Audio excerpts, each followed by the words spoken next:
Nous arrivons au 168e cours du Shmirat HaLashon. Il est des circonstances où une personne peut écouter de la Rechilut, même si ses propos ne la concernent pas. Lorsque quelqu'un souffre ou est anxieux et a besoin d'exprimer sa souffrance à quelqu'un d'autre, l'écouter représente un acte de bonté.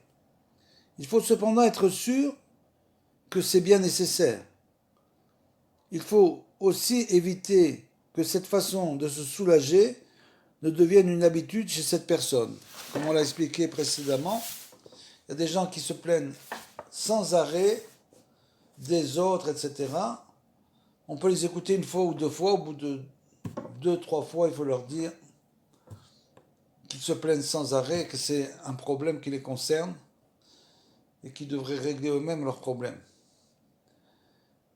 Ils devraient essayer de comprendre que ça n'a rien à voir en fait avec les gens avec lesquels ils se plaignent, que le problème vient bien sûr d'eux-mêmes. Consulter un rave.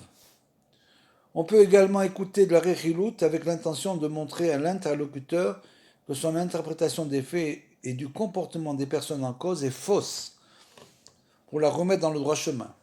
Dire tu te trompes, c'est faux, et donner des preuves à cela pour prouver. La Torah est appelée arbre de vie pour ceux qui s'y attachent, comme l'a dit le roi Shlomo HaMelech dans Michelet 3.18. Comment s'attacher à un arbre? On s'accroche à ses branches et de cette façon on s'attache à l'arbre tout entier. Le Sefer Haredim explique qu'il en est de même pour la Torah, au chapitre 16.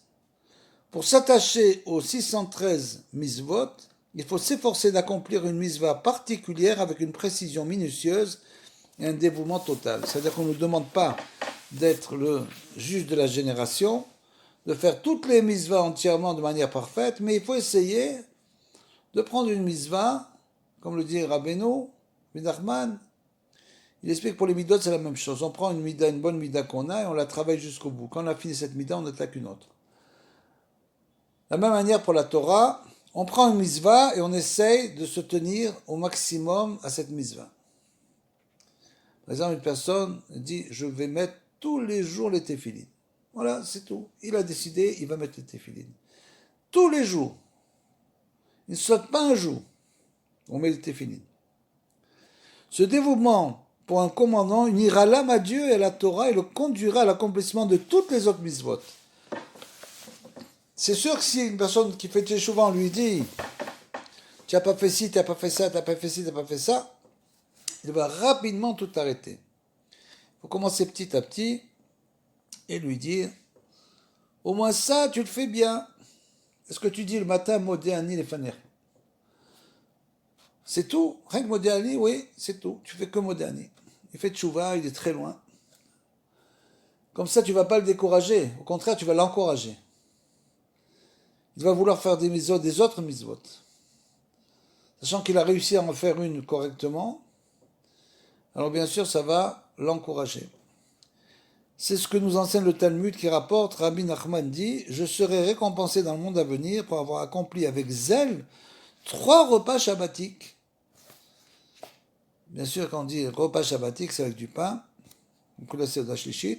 Rav Sheshet dit « Je serai récompensé pour avoir accompli avec zèle la mitzvah de Tefillin. » Le Talmud cite encore plusieurs déclarations du même genre et s'applique à illustrer le soin déployé par chaque sage pour accomplir une mitzvah particulière. Le Sefer Haredim rapporte également le Talmud Yerushalmi, selon lequel ce dévouement total pour une mitzvah est un facteur déterminant pour la félicité éternelle, c'est-à-dire que, en fait, ce qui est important, c'est la volonté.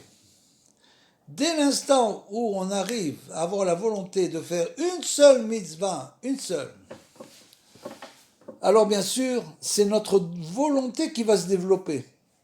On va avoir après la volonté d'en faire encore une autre, encore une autre, encore une autre. C'est comme ça que ça fonctionne, alors que celui qui veut trop en faire se décourage.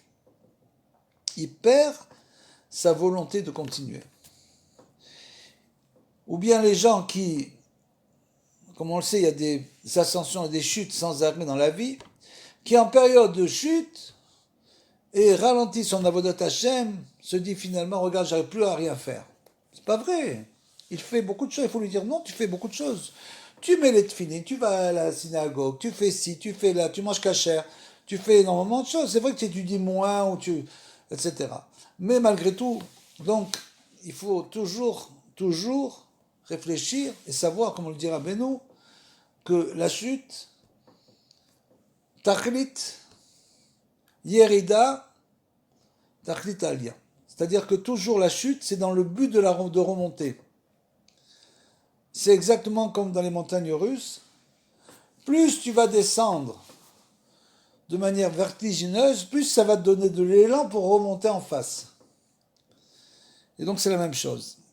Tout cela peut s'ajouter aux bénéfices de la Smirat HaLashon en plus, en se consacrant au respect méticuleux des lois du langage dans tous leurs détails.